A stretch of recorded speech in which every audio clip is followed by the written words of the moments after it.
नमस्कार. तर आज आपण वर्क केलेला ब्लाऊजचा मागचा गळा अस्तरला कसा जोडायचा हे बघणार आहोत, तेही मशीनचा फूट न वापरता.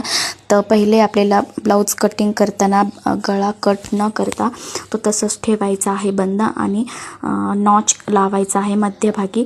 नॉच लावल्यानंतर पहिले अस्तर आणि मग मेन फॅब्रिक ठेवून मध्यवर्ती टिप मारून घ्यायची आहे, जेणेकरून आपलं कडेने टिप मारताना फिसकणार नाही. टिप मारल्यानंतर आपल्याला फूट काढून ठेवायचा आहे, जेणेकरून फूट खाली आपल्या वर्क केलेली मणी हे येणार नाही.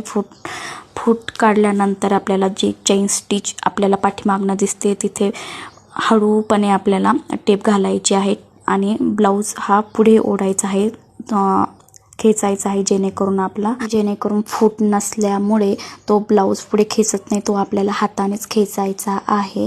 त्याच्यानंतर आपल्याला बघायचं आहे का आपली फिनिशिंग नीट आलेली आहे का, टिप व्यवस्थित आली आहे की नाही. नसेल आली तर आपण परत टिप मारायची आणि नंतर चेक केल्यानंतरच आपल्याला मधला भाग कट करून टाकायचा आहे. मधला भाग कट केल्यानंतर आपल्याला व्यवस्थित आपला अस्तर वगैरे गुंतलेला आहे का ते बघायचं आणि नंतरच ते कट करायचं आहे. आणि नंतर नॉच देऊन आपल्याला गळा पलटी करायचा आहे. जेवढा गोल भाग दिसत आहे तिथे आपल्याला छोटे छोटे नॉच द्यायचे आहे, जेणेकरून आपला गळा हा व्यवस्थित पलटी पडेल. आणि त्याच्यानंतर आपल्याला दाब टीप देऊन घ्यायची आहे पूर्ण गळ्याला, तेही प्रेशर फूट न वापरता.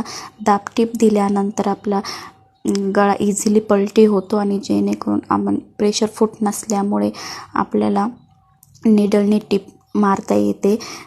आपली चेन स्टिच किंवा आपण वर्क केलेली मणीमध्ये सुद्धा आपल्याला टिप मारता येते, पण फूट नसल्यामुळे आपलं बोट जाण्याची भीती असते आणि ब्लाऊज हा पुढं खेचायचा आहे, जेणेकरून आपली टिप ही व्यवस्थित येते आणि आपल्याला अस्तर हे बाहेर येऊ न देता ही टिप मारायची आहे.